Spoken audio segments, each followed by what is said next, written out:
अस्सलाम वालेकुम। I hope आप लोग अच्छे ही होंगे। तो आज से हम एक चैनल बनाए हैं, उस पे रिएक्शन वीडियो डालने वाले हैं। जो बड़े बड़े यूट्यूबर्स जो है उन लोगों के वीडियो को उठाएंगे और हम लोग उसको देखने वाले हैं कि इस वीडियो में क्या बताया है। तो ध्रुव राठी का एक वीडियो, पुराना वीडियो मतलब नहीं है, 2-3 दिन पहले का वीडियो है, जो दिल्ली बम ब्लास्ट का, जो दिल्ली में जो बम ब्लास्ट हुआ था उसी से रिलेटेड ध्रुव राठी ने एक वीडियो बनाया है। उसको देखते हैं बारीकी के साथ, क्योंकि मैं पहली बार देख रहा हूँ। ब्लास्ट का जो वीडियो बनाया है वो अभी तक मैं नहीं देखा हूँ, तो वही देखना शुरू करता हूँ। अगर चैनल में नए हैं तो चैनल को सब्सक्राइब कर दें। तो चलिए देखते हैं कि इसमें कौन कौन सा पॉइंट है, क्या इसमें सच में आतंकवादी का कोई हाथ है क्या। तो चलिए।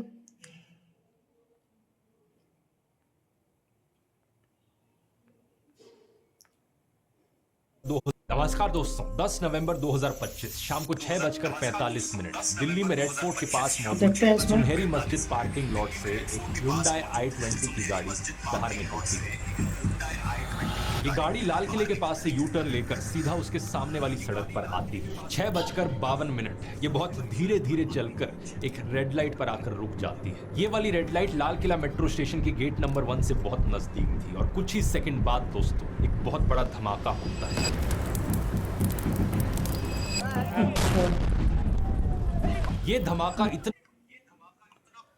सच में बहुत खतरनाक धमाका था, क्योंकि बहुत सारे रील्स वायरल हुए थे। इंस्टाग्राम में बहुत सारे रील्स जो है वो आए थे। बहुत ही डेंजरस धमाका था।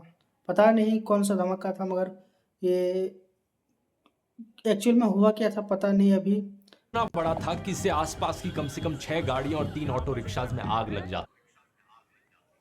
6 गाड़ी और 3 ऑटो रिक्शा जो है वो एकदम खत्म हो गया, उसमें आग लग गया, एकदम पूरा खतरनाक। पास की मौजूद स्ट्रीट लाइट्स बुझ जाती हैं और मेट्रो के एंट्री गेट पर लगा शीशा टूट जाता है। कई सारी गाड़ियां जो और दूर खड़ी थी उनके तक शीशे टूट जाते हैं और जो गाड़ियां थी उनका मलबा 150 मीटर दूर जाकर उड़ता है। जिस वक्त ये ब्लास्ट हुआ, चांस की बात है, उस वक्त 2 अलग अलग लोग फिल्मिंग कर रहे थे। तो हमारे पास इस ब्लास्ट के 2 रियल वीडियोस मौजूद हैं। एक वीडियो जो अभी आपने देखा और दूसरा ये वाला।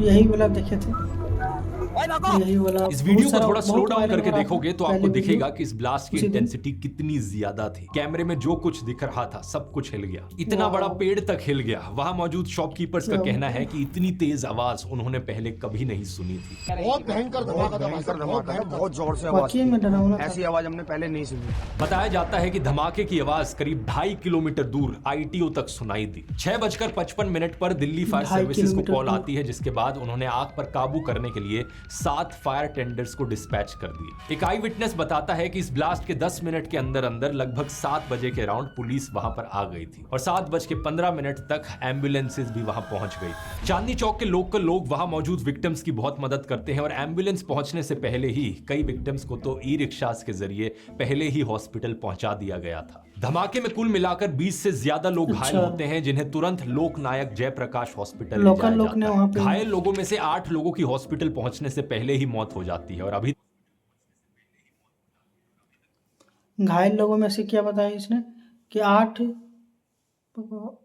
एम्बुलेंस में ही मतलब डेथ कर गए। इस ब्लास्ट में 13 लोगों की जान जा चुकी है। धमाके की सूचना मिलने पर बॉम्ब डिस्पोजल स्क्वाड और फोरेंसिक्स की टीम्स भी मौके पर पहुंचती हैं और कुछ समय बाद नेशनल इन्वेस्टिगेटिव एजेंसी NIA और नेशनल सिक्योरिटी गार्ड NSG भी यहां पर पहुंच जाते हैं।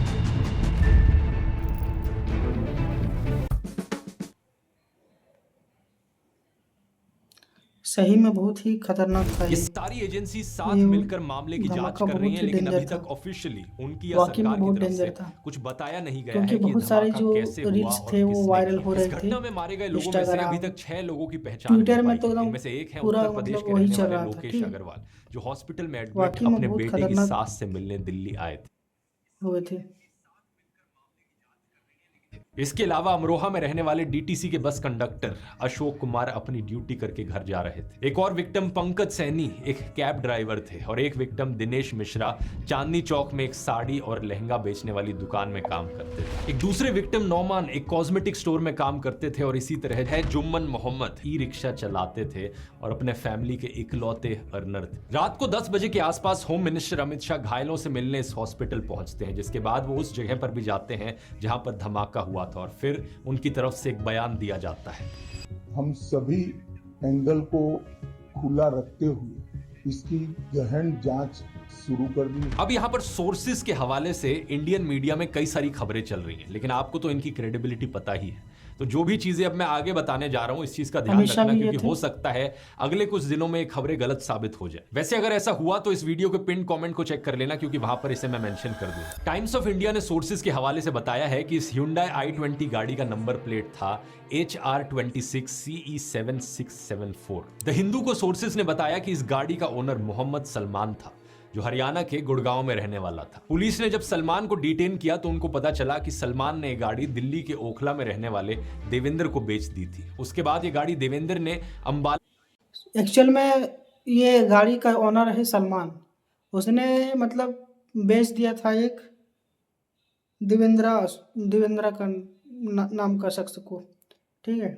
तो इसमें बहुत सारा मतलब इशू खड़ा कर रहा है कि, तो आप लोग देखे ही होंगे, में किसी को बेच दी थी और उसके बाद ये गाड़ी और किसी के पास गई। कुछ अखबारों के अनुसार यहाँ पर एक पुलवामा में रहने वाले तारिक का भी एंगल है। इसकी आगे बात करते हैं वीडियो में, लेकिन इससे पहले मैं बताना चाहूंगा कि धमाके के बाद दिल्ली के अलावा मुंबई समेत देश के कई इलाकों में हाई अलर्ट घोषित कर दिया गया है। हालांकि ऑफिशियली अभी तक नहीं कहा गया है कि एक आतंकी हमला था या कोई एक्सीडेंट था, लेकिन कई ऐसी चीजें हैं जो सरकार, जो हमारे PM है, उसने अभी तक अनाउंस नहीं किया है, और हमारे जो गृह मंत्री है उन लोगों ने मतलब अनाउंस नहीं किया है कि आतंकी हमला है। तो हो सकता है, मगर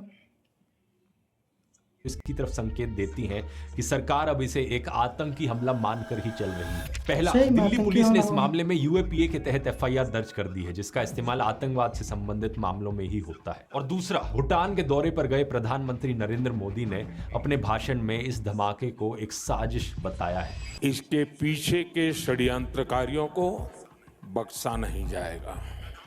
प्रधानमंत्री ने कहा कि इसके पीछे जिसका भी हाथ है उसे बख्शा नहीं जाएगा और इसकी इन्वेस्टिगेशन को अब NIA के हवाले कर दिया गया है, जो कि एक काउंटर टेररिज्म एजेंसी है। अब इस पूरे इंसिडेंट को दोस्तों फरीदाबाद में हुई एक घटना से लिंक करके देखा जा रहा है। दरअसल बात क्या है कि 10 नवंबर के ही दिन जम्मू कश्मीर और हरियाणा पुलिस ने मिलकर कश्मीर में रहने वाले 2 डॉक्टर्स को गिरफ्तार किया था। आरोप यह है कि ये डॉक्टर्स पाकिस्तान के आतंकी संगठन जैश-ए-मोहम्मद और अलकायदा से जुड़े अंसर गजवातुल हिंद यानी AGH के लिए काम कर रहे थे। असल में कुछ समय पहले श्रीनगर के नौगाम एरिया में जैश-ए-मोहम्मद के सपोर्ट में कई पोस्टर्स लगाए गए थे। इन पोस्टर्स पर पुलिस और आर्मी को धमकी दी गई थी, और जब जम्मू कश्मीर पुलिस ने जांच करी तो इसमें काजीगुंड के डॉक्टर आदिल मजीद रादर का नाम आया, जो उस वक्त उत्तर प्रदेश के सहारनपुर में एक हॉस्पिटल में काम कर रहा था। आदिल को सहारनपुर से गिरफ्तार किया जाता है और पता चलता है कि पिछले साल अक्टूबर तक ये अनंतनाग के गवर्नमेंट मेडिकल कॉलेज में काम करता था। जब पुलिस ने इस मेडिकल कॉलेज में आदिल का लॉकर चेक किया तो उन्हें यहाँ से एक AK-47 मिली। फिर आदिल के जरिए पुलिस पुलवामा में रहने वाले डॉक्टर मुजाम्मिल अहमद गनाई तक पहुंची, जो अभी फरीदाबाद की अल फाला यूनिवर्सिटी एंड हॉस्पिटल में पढ़ाता था। लगभग 10 दिन पहले मुजाम्मिल को डिटेन कर लिया गया था और उसके बयान के आधार पर फरीदाबाद के गांव में छापा मारा गया था, जहां उसने किराए पर एक घर ले रखा था। इस घर में दोस्तों पुलिस को लगभग 360 किलो के एक्सप्लोजिव्स मिलते हैं।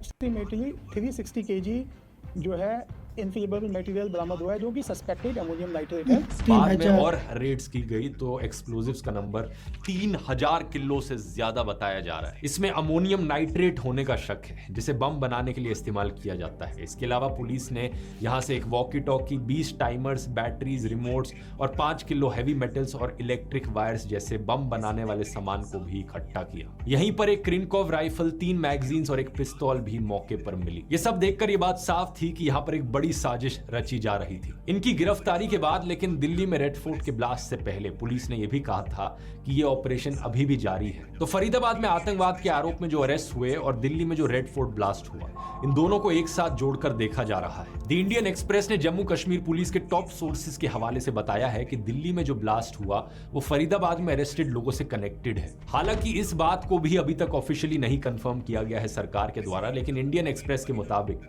इस ग्रुप में मुजाम्मिल और आदिल के अलावा 2 और डॉक्टर्स शामिल थे। इनमें से एक लखनऊ की एक महिला डॉक्टर है जिसे गिरफ्तार किया जा चुका है, लेकिन एक डॉक्टर उमर नबी अपने साथियों की गिरफ्तारी के बाद गायब हो गया था और इसी उमर नबी पर यह धमाका करने का शक है। अलेजिडली ये पुलवामा के उसी कोयल गांव का रहने वाला है जिससे मुजामिल आता है और ये भी अल फलाह यूनिवर्सिटी में काम करता था। मुजामिल की गिरफ्तारी के बाद पुलिस इसको तलाश कर रही थी। इस उमर नबी को दिल्ली धमाके से जोड़ने वाला एक और प्रूफ ये Hyundai की i20 गाड़ी को बताया जा रहा है। हिंदुस्तान टाइम्स ने पुलिस सोर्सेज के हवाले से बताया कि धमाके में इस्तेमाल हुई ये गाड़ी आखिरी बार उमार के पास थी और धमाके से पहले उमार ही गाड़ी को चला रहा था। एक सीनियर ऑफिशियल द प्रिंट को बताते हैं कि अपने साथियों की गिरफ्तारी के बाद उमार घबरा गया था और उसने जल्दबाजी में यह धमाका किया। टाइम्स ऑफ इंडिया ने सोर्सेज को कोट करते हुए कहा है कि यह ब्लास्ट पैनिक और डेस्परेशन में किया गया।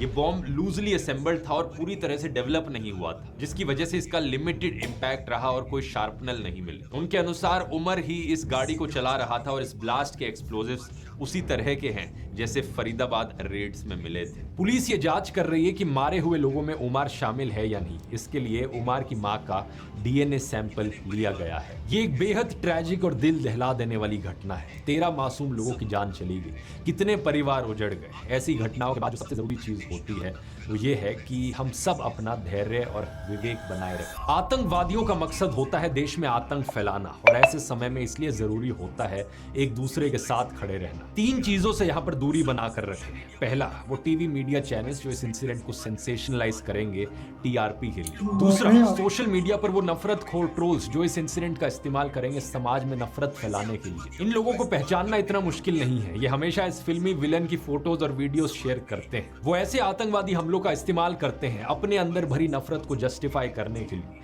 और समाज में यही नफरत फैलाने के लिए। और तीसरा, अपने अंदर के खुद के बायसेस। बहुत से लोगों की ये टेंडेंसी रहती है जब किसी भी इंसिडेंट में सफिशिएंट इंफॉर्मेशन अवेलेबल नहीं है तो वो इंस्टेंटली कंक्लूजन्स पर जंप करने की कोशिश करते हैं। जैसे कि कई सारे कमेंट्स मैंने सोशल मीडिया पर देखे कि बिहार इलेक्शंस अगले दिन थी, उससे पिछली रात को धमाका हुआ, तो पक्का इसके बीच में कोई कनेक्शन होगा। मैं मानता हूं कि इस सरकार ने ऐसे कई काम किए हैं जिससे इन पर बिल्कुल ट्रस्ट नहीं किया जा सकता, लेकिन इस तरीके से बिना किसी सबूत के इस तरीके से कंक्लूजन पर पहुंच जाना ये भी बहुत गलत है। चीजों को हमेशा क्रिटिकल नजरिए से देखिए, लेकिन बेबुनियादी कंस्पिरेसी थ्योरीज मत फैलाइए। लेकिन इसके अलावा यहाँ पर सवाल पूछने भी जरूरी है। कई सारे सवाल यहाँ पर उठते हैं, खास तौर पर होम मिनिस्टर अमित शाह के ऊपर। जनता के सामने उनकी अकाउंटेबिलिटी बनती है। आखिर बॉर्डर उनके कंट्रोल में है, देश की इंटरनल सिक्योरिटी उनके कंट्रोल में है।